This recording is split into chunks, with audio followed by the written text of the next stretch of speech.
but Iestyn Edwards, of course. No. Got him right there. Thank you. Now, Iestyn is going to be singing this evening, but this is all tied up with his 4 tours for combined services entertainment for B Troop in Iraq and Afghanistan as Madame Galena, who is still the official mascot of 4-2 Commando Royal Marines.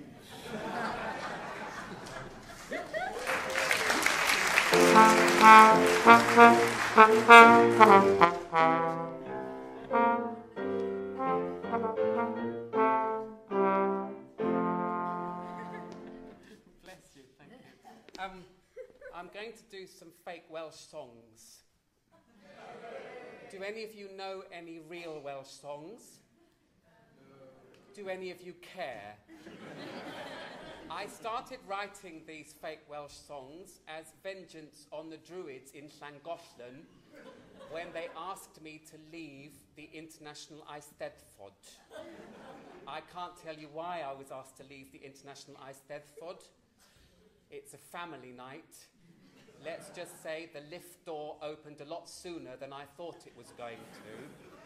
But since these Welsh songs, I have to sing as forfeits for 4-2 Commando in Iraq and Afghanistan when I've done something particularly daft out there, entertaining as Madame Galena.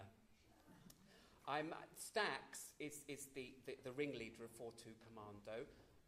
I met him at a naval dinner where I sang and he read poetry, and they said to me, I just auditioned for Combined Services Entertainment, they'd said Stax is actually going to be looking after the comedy tour in Iraq, so you'll meet him again when you go out to Iraq. And I said, I'm not going to Iraq. And they said, you are. So I went to Iraq, ladies and gentlemen, and I was you know I'm doing Madame Galena, you get this? Okay, because it's a bit schizophrenic being my own warm-up act. And so I'm doing a Madame Galena in Iraq, and I'm doing the boys out of the audience bit, and Stax gets on the stage, which takes the wind out of my sails a little bit, and he's just looking at me like this. And I'm looking at him, and he's looking at me, and I'm looking at him. And I don't realise that that is a Royal Marine just respectfully waiting. I still don't know what he was waiting for, and I panicked, ladies and gentlemen. I had a little prod around him, and I said, are our muscles for use in warfare, or are they just for gay show? You know when you've just asked a plumber or a mechanic for an estimate and you get that sharp can you do that, the sharp intake of breath? And I knew I'm in big trouble with him. And what do you do in those situations? You stage a faint. And do you know what? He followed me down to the floor, which is where that stops because it is a family evening. Eventually, when they got him off me, I ended up over his shoulder, out of the venue, past the ablutions and to the wire. You do know what these camps look like, don't you? Well, it's basically Sheffield. And he put me on this tank, ladies and gentlemen, and he wouldn't let me off there until I'd sung him the song he liked from the evening, which was the fake Welsh songs, ladies and gentlemen. And I'm just going to tell you when he made me sing them at Officer's Mess, to keep you waiting for them, bit of suspense. We did a gig at Basra Palace when he was looking after us, and then we had a gig back at the A-Pod, ladies and gentlemen, and they were very close together. The helicopter was going to pick us up like a taxi when the Brigadier had finished with it for the evening. And I thought, I'll leave my tutu on because I can't be bothered getting changed again. So I put my body armour on and my shawl, because you're not allowed no bare arms in the helicopter. So I had to have a shawl. Isn't it exciting? It's all going on. I had to have my shawl on, and I clipped my tiara onto the top of my metal helmet.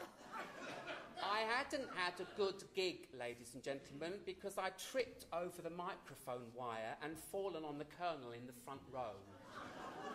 Oh, I know. So I was trying to get out of the venue very quickly and into the blackout, and I'm walking along. The helicopter's coming for us, chuntering to myself. Oh my goodness sake! Why do we have to have a microphone with a wire? Anyone think there's a war going on in the blackout? Walking. I can hear the helicopter and walking further, and I hear Stax calling to me. Princess, he called. Princess, listen, run to me, please. And I'm walking along, chanting, stupid bloody thing.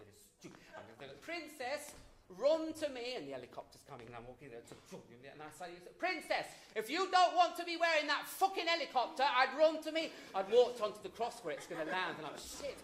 So I ran to him, and I said to him, I said, it's a blackout over there. How could you see me? He said, lights from helicopter reflecting off your tiara on the top of your helmet. So the next day, 5 o'clock in the morning, he woke me to give me a desert scarf, ladies and gentlemen. He said, that's to put over your tiara. It'll cause a blackout. You won't be able to see it. And he said to me, if you want to embroider it, please something simple and militaristic like cross-stitch. And here, as my forfeit for doing that and nearly getting a helicopter on my head, are my fake Welsh songs. Saucepans from IKEA, set of 3. Saucepans from IKEA, set of 3. But the Allen key doesn't fit the screws, is the first one.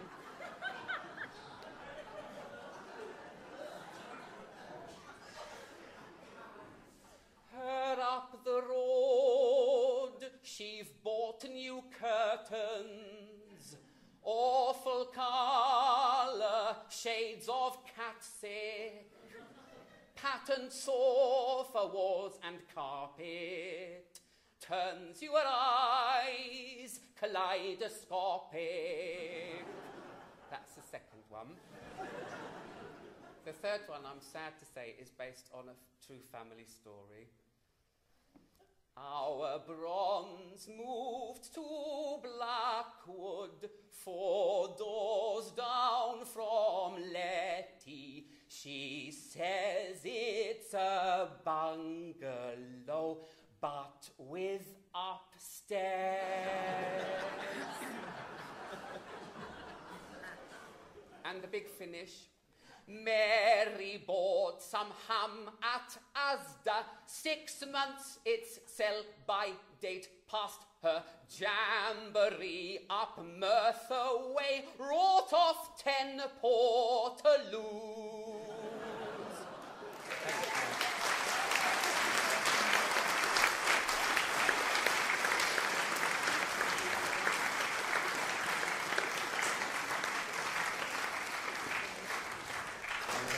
The marvellous Iestyn Edwards.